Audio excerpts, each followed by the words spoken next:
Salut les patouilleurs, bienvenue dans cette nouvelle vidéo de peinture pendant laquelle on va apprendre à peindre des gemmes, des bijoux, des pierres précieuses, des lentilles, des petits objets dans une matière rouge transparente.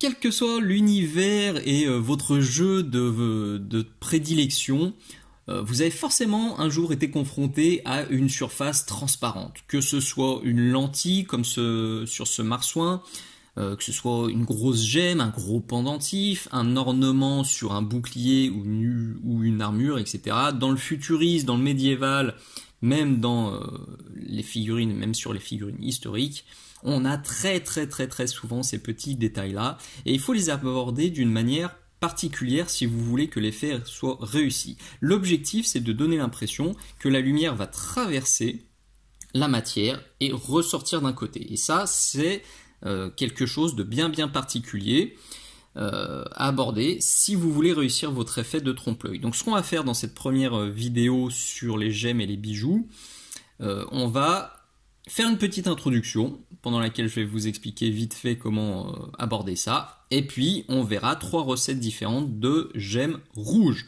Donc cette vidéo, c'est la première d'une série qui sera consacrée aux effets de transparence. J'ai déjà prévu de faire une autre vidéo avec des effets de transparence plutôt verts, une autre sur les bleus, et plus tard ce sera sûrement quelque chose d'un peu rose violacé, donc il y en aura pour tous les goûts, pour tous les univers. Pour que vos gemmes soient réussies, il faut réfléchir à comment la lumière va rentrer dans la surface transparente et comment elle va ressortir et ce qu'elle va engendrer, ce qu'elle va créer à l'intérieur de cette surface transparente. Alors pour vous montrer ça, vous voyez, j'ai fait un truc tout simple, j'ai mis une goutte d'encre.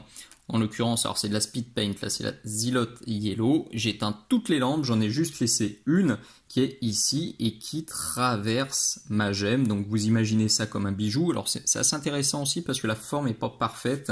Donc ça vous montre que quelle que soit la forme du bijou, de la gemme, de la pierre que vous allez avoir à peindre, et ben le principe est toujours le même. Il faut juste réfléchir en termes de entrée-sortie. Donc en l'occurrence, là, vous avez l'entrée de la lumière, donc qui vient taper, vous faire un joli éclat lumineux sur le haut. Et puis vous avez un dégradé qui se fait du haut vers le bas, de plus en plus clair. Et au niveau de la sortie, vous le voyez, vous avez un reflet qui est beaucoup plus marqué.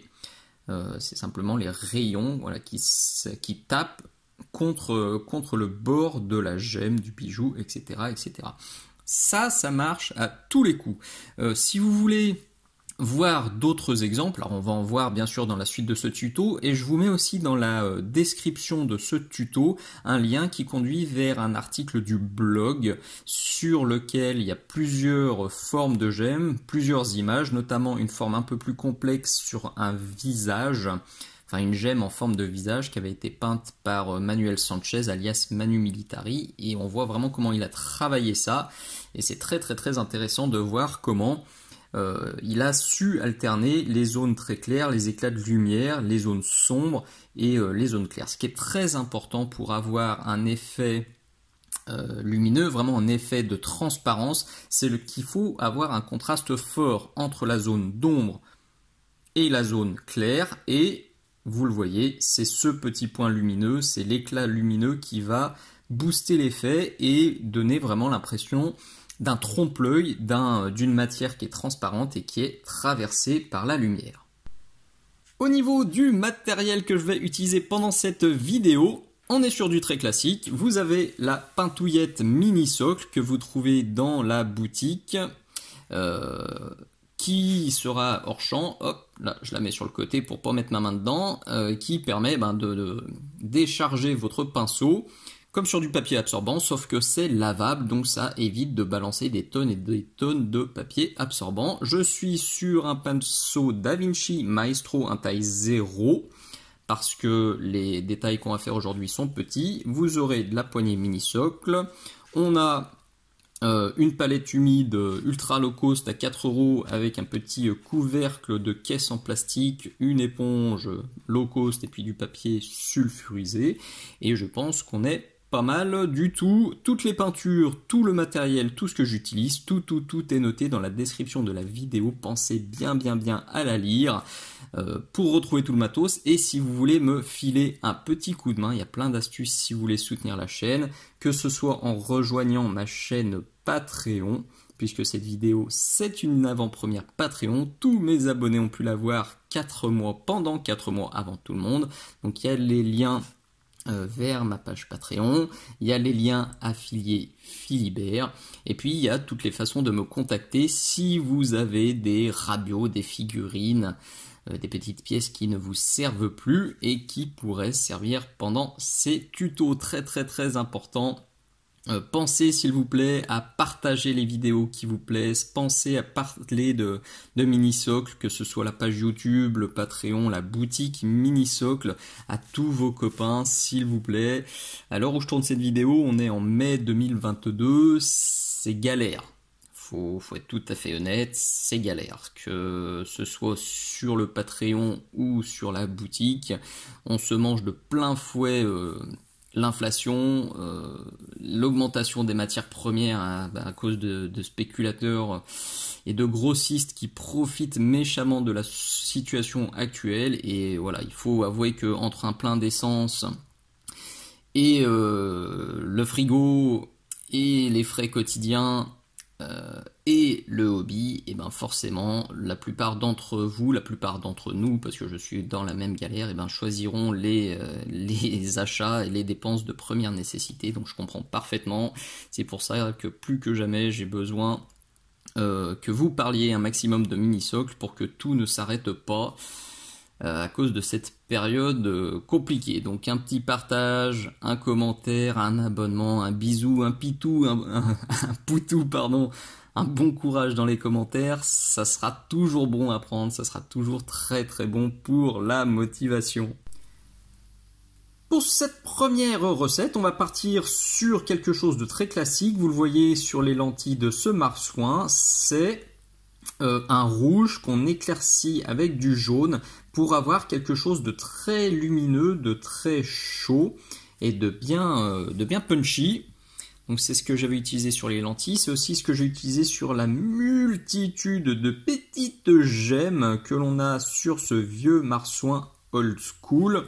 Pour l'occasion, j'ai gardé, vous le voyez, la goutte de sang qui est juste là, donc c'est ce qu'on va peindre pendant ce tuto. Pendant qu'on y est, je le dis une nouvelle fois, si vous avez des vieux marsouins old school comme ça en métal qui datent de la V1 ou de la V2, que ce soit des Space Marine, des Capitaines, des Persos, des Terminators, etc., et qui vous servent pas, n'hésitez pas à me contacter parce que je me fais une petite bande old school full metal. Donc j'en cherche encore tout plein. Si vous ne servent pas, vous pouvez me contacter via les commentaires de cette vidéo ou via le lien vers le blog Minisocle, puisqu'il y a un formulaire de contact sur la page d'accueil, donc c'est très simple de me contacter. Alors celui-là il est intéressant aussi pour la lumière, on va réfléchir en amont à comment gérer ça. Et c'est tout simple, vous le voyez, ici on a notre petite gemme qui a une forme classique comme ce que je vous ai montré dans l'introduction, avec la lumière qui rentre, qui diffuse et qui ressort en bas. Et là on a une goutte à peindre, et ça va être la même chose, sauf que on va donc éclaircir vers le bas comme ça, un peu plus large, vous le voyez, sur toute la surface du bas, à peu près, on va dire un bon gros tiers bas. Et puis la lumière sera vers le haut, et comme on a une surface un petit peu plus grande sur le haut, on peut se permettre de claquer 2 points de lumière plutôt que d'en mettre qu'un seul, comme je le fais souvent sur les petites gemmes. Encore que là, vous voyez, j'ai claqué 2 petits points. Là, il y a 2 petits points. Là, c'est un petit peu comme vous le sentez. Quand c'est vraiment minus comme ça, on est un peu condamné à mettre un seul point. Là, c'est un petit peu à adapter à votre figurine, au bijou, à la gemme, ou à ce que vous avez à peindre. Réfléchissez bien à comment la lumière va se comporter et ça devrait rouler tout seul. Notre petite goutte de sang, elle a été basée avec du Deep Red de chez AK. que j'ai trouvé dans ce kit là, qui est évidemment en vente sur la boutique Mini Socle. Là, l'idée c'est de partir sur un rouge bien punchy, donc ça peut faire aussi l'affaire. Le Evil Sun Scarlet, le Dragon Red ou le Pure Red, je crois, chez Army Painter. Vous comprenez l'idée, il faut vraiment un truc vraiment marqué, quoi. C'est pas un rouge désaturé ou un rouge sombre. Là, il faut que ça pète et que ça ressorte bien. Donc là, j'ai posé mes bases tranquillement et je sors immédiatement du Matte Black. Il est là sur la palette. Je vais le diluer à mort. Alors si vous n'êtes pas très à l'aise encore avec tirage, poussage de peinture et charge-décharge du pinceau, alors premièrement, je vous invite à consulter cette vidéo exclusive de ma page Patreon.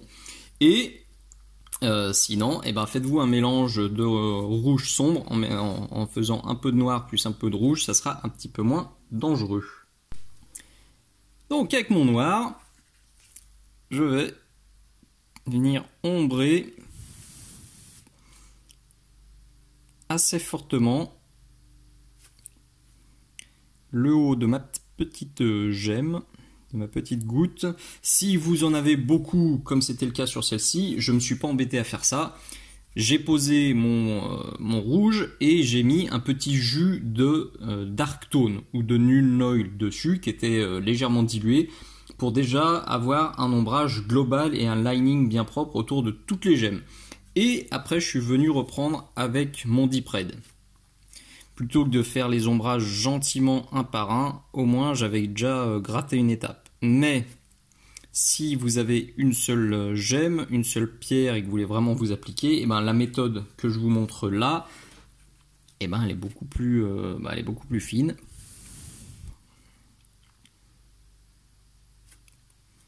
Et c'est intéressant, d'ailleurs on voit la lumière là qui se reflète. Vous voyez, c'est exactement ce que j'ai fait sur les autres en fait, avec une goutte, enfin un peu de lumière qui sort et puis hop, un petit point au-dessus. Comme souvent quand on peint des figurines, il n'y a pas besoin d'inventer grand chose, un peu d'observation, ça suffit. Donc là pour le noir, je pense que c'est suffisant, ça a déjà ajouté beaucoup de profondeur à notre pierre. Je reprends donc maintenant si nécessaire, alors là c'est limite facultatif parce que j'ai pas fait trop le bourrin, mais je vais quand même tirer de nouveau vers moi un peu de Pure Red.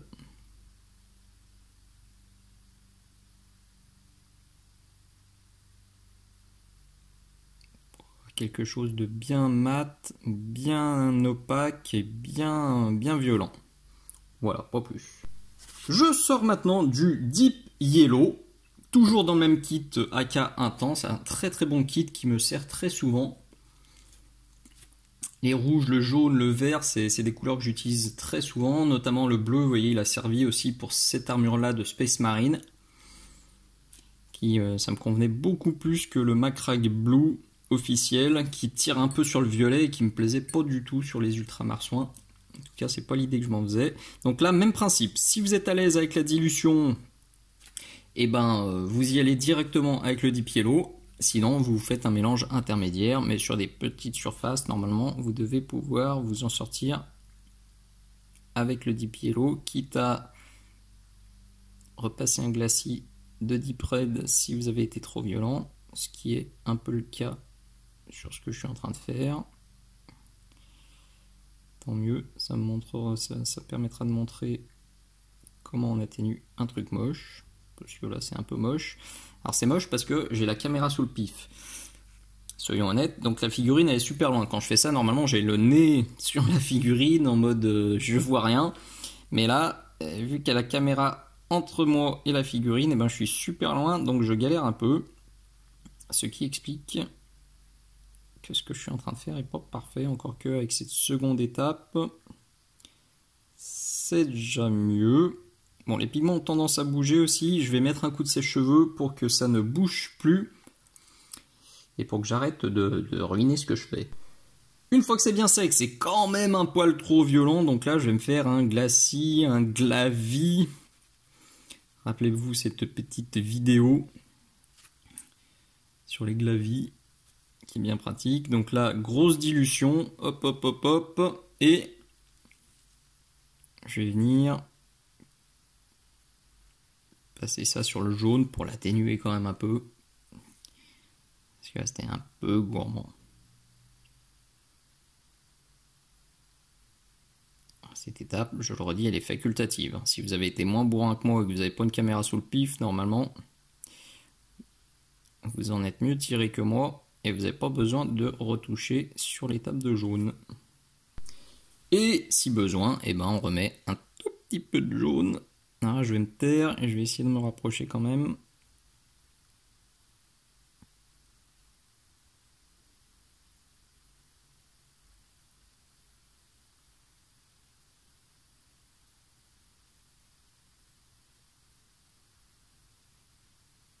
Voilà, au niveau de la sortie de la lumière, comme ça c'est bien net.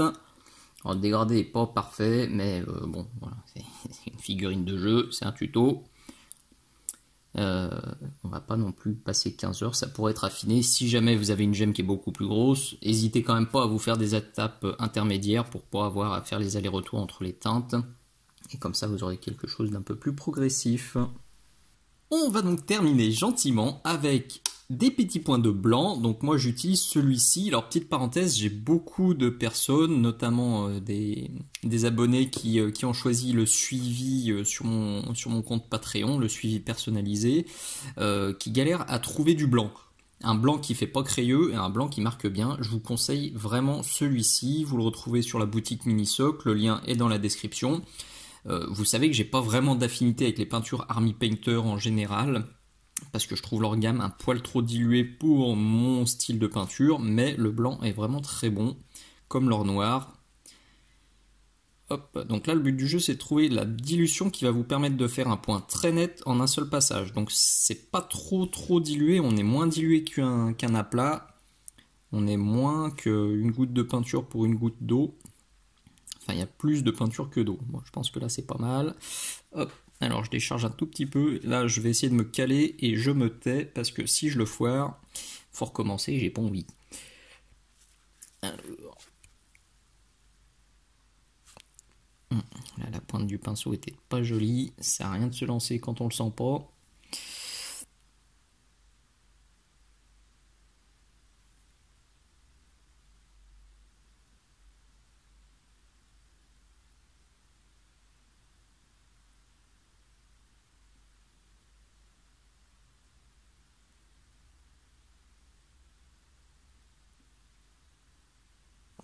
Bon, le point du bas est pas vilain, celui du haut est un peu flou. Ça m'emballe pas particulièrement. Je vais peaufiner quand même, je vais l'affiner un tout petit peu en rajoutant un tout petit peu de noir. Vraiment, je piche-trouille. Là, c'est pareil, hein. Si vous avez 50 gemmes à faire sur vos figurines, ça suffit largement. Mais quand même, faut pas déconner, faut faire ça bien pour les tutos. Voilà, ça me convient déjà bien. Et on est au bout de cette première recette. Je n'en fais pas plus. Je ne vernis jamais mes gemmes. C'est quelque chose que je vous ai déjà expliqué dans ce tuto-là sur le verre, qui est déjà sur ma chaîne YouTube, dans la playlist des effets spéciaux. Et j'explique bien, en fait, si jamais vous vous embêtez à faire un long dégradé comme ça, à faire un effet de lumière, de transparence, un point de lumière, un point de sortie, je trouve ça un peu contre-productif de venir mettre du vernis brillant par-dessus, parce que ça va vous flouter l'effet, et ça va un petit peu vous péter l'effet. Alors tout simplement, vous voyez, sur celle-ci par exemple, j'ai fait mon dégradé, j'ai mis mon point de lumière. Si jamais je mets du vernis brillant maintenant par-dessus, et que sur la table de jeu ou sur quand je vais prendre la photo, j'ai la lumière qui va ici. Donc j'aurai mon effet brillant, enfin mon point de lumière réel que j'ai peint qui sera ici, et je vais avoir un effet brillant à cause de la lampe ou de la luminosité qui va se créer à côté et qui va totalement décaler l'effet, qui va totalement le flouter et le rendre beaucoup moins efficace. Donc là c'est un peu au cas par cas. Personnellement, quand je prends du temps sur mes gemmes, je ne les vernis jamais. Par contre, si je fais une gemme à la one again, en 2 secondes sur une base foncée, je mets un trait clair et un point blanc, oui, là par contre je mets un coup de vernis. Pareil, si le dégradé est un peu foireux, je mets un coup de vernis pour cacher un petit peu la misère. Donc ça, vous le saurez, si vous voyez mes figurines avec des gemmes vernis, pardon, c'était compliqué, et ben ça veut dire qu'en dessous c'est pas terrible. Mais si c'est pas verni, ça veut dire que je suis satisfait du résultat. Allez, on peut passer à la seconde recette. Pour la seconde recette, je suis parti sur un socle façon Eldar de la gamme Micro Art Studio que vous trouverez là aussi dans la description de la vidéo. On a beaucoup de modèles de socles préfabriqués et prêts à peindre sur la boutique. C'est des socles en résine, il n'y a vraiment plus qu'à mettre la peinture et les détails sont la plupart du temps vraiment dingues. Il y en a pour tous les goûts, il y a du SF, il y a du médiéval fantastique, il y a de l'historique, il y a du post-apocalyptique, il y a du steampunk, etc. etc. N'hésitez pas à jeter un petit œil dans la description si vous cherchez des socles clés en main, parce que là pour le coup ça permet d'avoir des socles originaux et super détaillés très vite. Donc pour cette seconde recette, vous allez le voir, on est sur quelque chose d'assez proche, même de très proche par rapport à ce que je viens déjà de vous montrer, sauf qu'à la fin, en fait, on va remplacer le jaune par ça, par du off-white, du blanc cassé ou de l'ivoire. L'idée, ça va être d'essayer d'obtenir un rouge plus neutre que pour la première recette. Vous l'avez vu, sur la première, on est vraiment parti dans du jaune orangé. Là, je veux vraiment rester sur du rouge le plus neutre possible, sans virer sur l'orange et sans virer sur le rose. Donc pour faire ça, je vais vous montrer comment procéder. Les 2-3 premières étapes, c'est exactement les mêmes. C'est-à-dire que je mets du Deep Red, puis je vais ombrer le haut avec du noir, puis je vais remettre du Deep Red. Donc ça sert à rien que je vous refilme ça, je le fais en coupant la caméra et je vous montre l'étape suivante. Voilà donc où j'en suis après 2 petites minutes de peinture. J'ai comme prévu sorti du Off-White. Il est là sur la palette. Et je vais pas le mélanger à mon rouge, parce que si je le mélange à mon Deep Red, et ben ça va partir rose et c'est pas du tout l'objectif. Là, je vais faire du sketching, un terme que vous avez peut-être déjà entendu sur le net et dont je parlerai très prochainement dans une vidéo exclusive Patreon. Ça doit être celle du mois de juin 2022. Le but du jeu, c'est de faire une sorte de brouillon, comme son nom l'indique. On va venir marquer un éclaircissement ultra violent, bien crade, dans ce genre-là.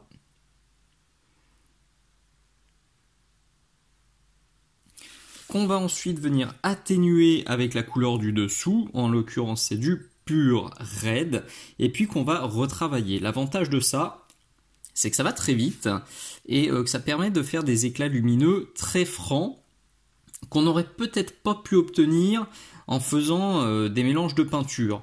Si, comme je vous l'ai dit, là, si je mélangeais mon rouge et mon ivoire, je partirais sur du rose, alors qu'en faisant du sketching, je vais prendre mon ivoire, j'ai fait mon trait, et je vais me passer des glacis de rouge par-dessus, et ben j'aurai un rouge vif et non pas du rose. Donc c'est le double effet qui se coule. Par contre, faites gaffe quand vous faites ça, il faut que ce soit bien sec. Donc là, avant de mettre mon pur red, avant de mettre mon deep red, pardon, je vais y arriver, ça fait déjà plusieurs fois que je me trompe, le deep red, c'est marqué dessus, deep red. Avant de le mettre, je vais passer un bon coup de sèche-cheveux pour être sûr de ne pas effacer mon trait. Voilà, donc comme tout à l'heure, là on va vraiment se faire du glavis bien dilué. Hop, un peu d'eau, beaucoup d'eau même. Et je vais venir passer là-dessus 2, 3, 4 fois jusqu'à ce que ce soit bien fondu et bien propre. Alors si on a le temps et qu'on veut vraiment faire ça bien, idéalement il faut plus insister sur les bords de mon éclat lumineux et essayer de laisser le bas un peu plus clair. C'est idéalement, c'est pas très grave si vous n'y arrivez pas, surtout si la gemme est petite. Là je suis comme sur quelque chose d'assez gros.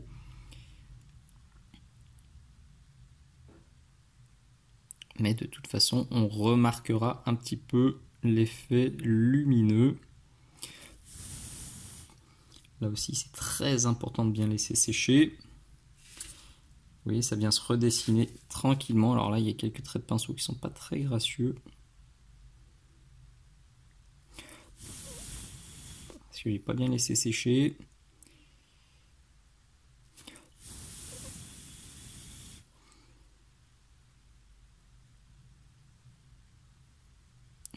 Ça ne veut pas accrocher. Je vais tapoter. Ouais, là, je suis bon pour remettre un coup de sèche-cheveux. Vous voyez comment on a chopé un éclat lumineux sur le bas sans se faire de mélange clair. Donc là, je pense que je vais bien sécher et je vais me refaire ça une fois en concentrant mon ivoire sur une zone qui sera plus restreinte. Puis je repasserai un glacis et en théorie, ça devrait suffire.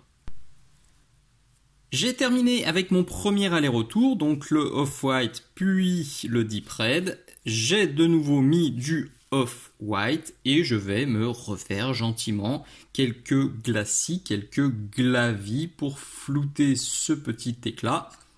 Donc comme je vous l'expliquais, je vais essayer de me focaliser ici et ici. Comme c'est minus et que c'est vraiment pas pratique de faire ça avec la caméra sous le pif, et ben je coupe et puis je vous montre le résultat après ce second floutage. Ça commence à être pas mal du tout, on a vraiment l'effet que je voulais, il ne reste plus qu'à claquer là-haut les 2 points de blanc pour marquer l'endroit où rentre la lumière et on sera au bout de cette seconde recette. Et voilà ce que j'obtiens sur cette seconde gemme, c'est plus foncé que la toute première recette que je vous ai montrée.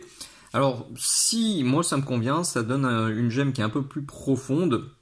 Je trouve ça plutôt joli. Maintenant, si vous voulez avoir un rouge encore plus clair, et ben simplement, il suffira de passer plus de deep red et moins de noir. J'ai juste été un petit peu gourmand sur la première étape, mais j'aime bien.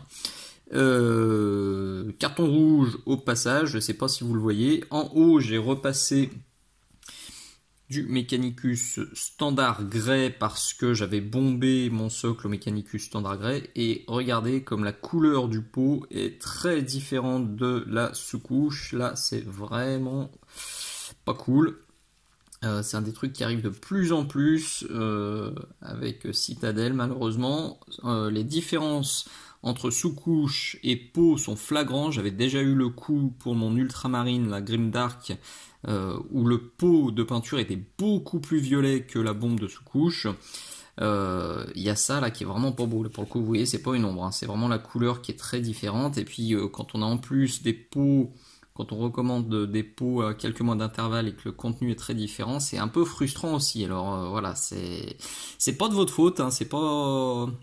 Ça arrive beaucoup, je vois beaucoup de personnes qui le remarquent et qui n'apprécient pas ça sur le net, et c'est pas une impression, c'est pas vos yeux, c'est pas la couleur du pot qui change, enfin du pot, c'est pas la couleur du plastique, c'est vraiment à l'intérieur, on a des grosses variations entre la bombe et les pots de peinture, et pour les pots de peinture entre les différents arrivages. Donc ça c'est pas super cool, je le redis, tout ça pour dire que si vous avez une teinte que vous appréciez beaucoup et que vous devez utiliser beaucoup sur votre armée, achetez 2-3 pots du même arrivage pour être sûr de pas tomber en rade et pour être sûr de pas acheter, enfin de pas avoir quelques mois plus tard une couleur qui est très différente et qui va faire un petit peu tache sur votre armée. Pour la dernière recette, j'avais prévu de vous faire un rouge très sombre et très profond, mais finalement, je trouve que celle-ci fait déjà le job. Donc, je vais partir totale improvisation à la one again, avec quelque chose de rouge violacé. J'ai un truc en tête, on va voir ce que ça donne, peut-être que ce sera super caca, et en tout cas, on aura essayé. Je vous propose aussi de partir sur une base de noir cette fois-ci, et d'éclaircir seulement. Voir si on va gagner un petit peu de temps. Alors là, c'est pas ce pinceau que je veux, c'est le 0. Toujours du deep red.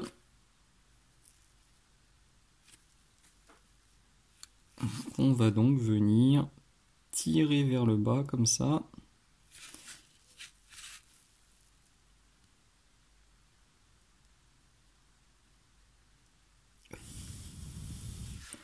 On souffle, c'est souvent plus simple de pousser, donc je tourne.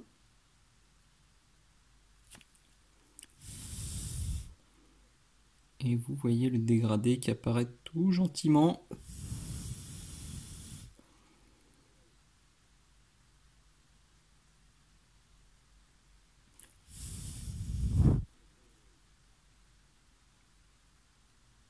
Bon, du coup, comme celle que je viens de faire là était assez sombre, ben celle-ci je vais la faire un peu plus claire. Pour qu'on voit vraiment bien la différence entre les trois recettes. Là j'ai bien déchargé mon pinceau. Hop. J'en reprends un peu, je décharge sur ma pintouillette. Et je viens de passer des voiles comme ça sur la zone intermédiaire.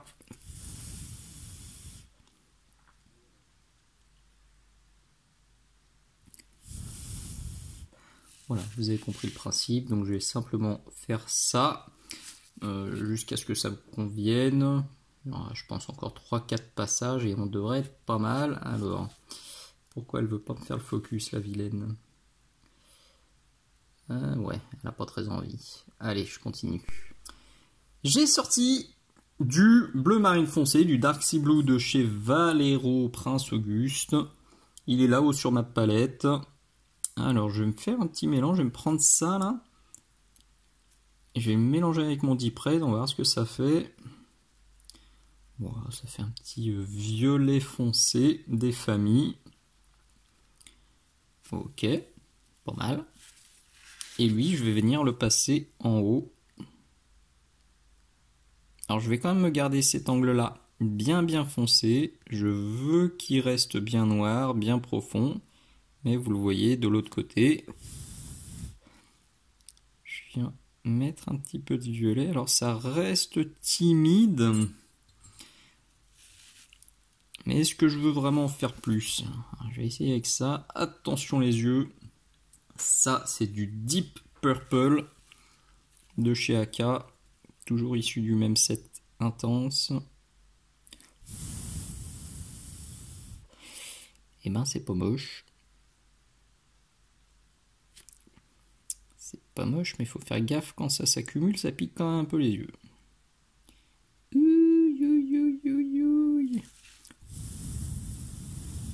Bon, là, au moins, ça se voit.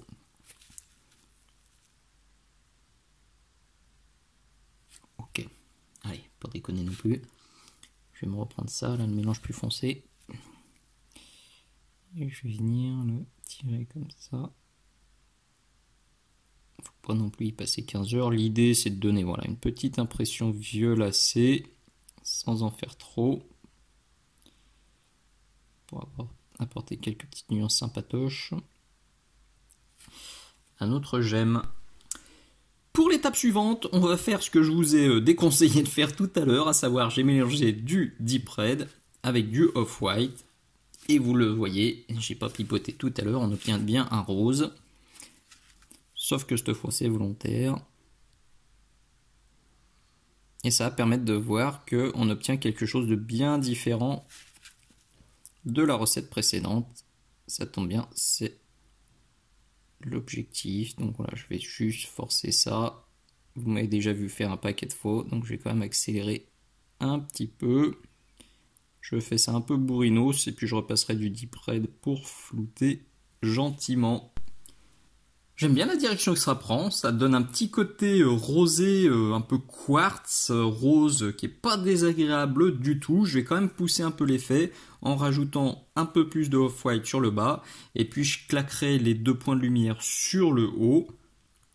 Et pour cette troisième recette, on sera au bout. Et voilà le résultat que j'obtiens avec cette troisième et dernière recette. Alors les nuances de violet et de bleu sont vraiment bouffées par la caméra, on les voit quasiment pas, c'est très léger. À l'œil nu on voit le violet, le bleu effacé. J'ai hésité à forcer à remettre un petit peu de violet, mais je le dis souvent, le mieux est l'ennemi du bien. Cette recette, elle est jolie, ça fait un rouge rosé fort sympathique, ça servait à rien de potentiellement tout bousiller, tout ruiner en chargeant sur le violet, donc je préfère m'arrêter là, et de toute façon je m'étais noté de faire des tutos sur des gemmes violettes plus tard. Voilà, avec ces 3 recettes bien différentes, vous êtes parés là pour toutes les éventualités, pour tous les univers, pour toutes les situations. En tout cas, si c'est des petites gemmes, des petites lentilles rouges que vous avez envie de peindre, et si c'est d'autres couleurs qui vous titillent, et ben jetez mon Patreon et ou la playlist sur les matières et les effets spéciaux pour voir où j'en suis dans le déroulé de ma to-do list et si j'ai déjà sorti d'autres vidéos. J'espère vraiment que ça vous plaira, que ça vous sera utile. Je le redis, si c'est le cas, pensez vraiment à vous abonner à la chaîne, s'il vous plaît. Pensez à liker toutes les vidéos qui vous plaisent. Pensez à partager les tutos qui vous plaisent, à parler du YouTube, de la boutique et du Patreon à tous vos petits copains peintouilleurs. Et si vous voulez retrouver les teintes et toutes les façons de me filer un coup de main, pensez aussi à bien lire la description de la vidéo. Merci d'avoir regardé jusqu'au bout, je vous dis à très bientôt, ciao ciao.